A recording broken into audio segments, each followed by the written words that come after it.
በመጽሐፍ ቅዱስ ሊያማልድ በሕይወት ይኖራል። ስለኛ የሚማልደው እሱ ራሱ መስዋዕት የሚሆን በግ ነው።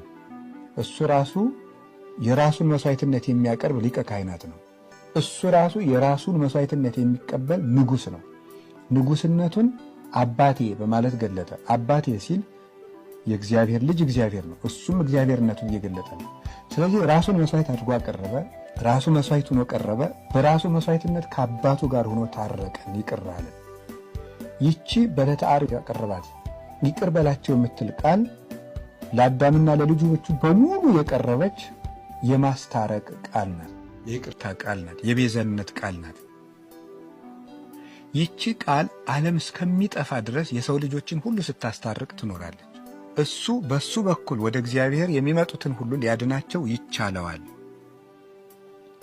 በሱ በኩል የሚመጡትን ወደ እግዚአብሔር ሊያድናቸው ይቻላል። ሕያው ነውና ለዘላለሙ ያስታርቃቸዋል ይላል። ሕያው ነውና ያለው ምንድን ነው?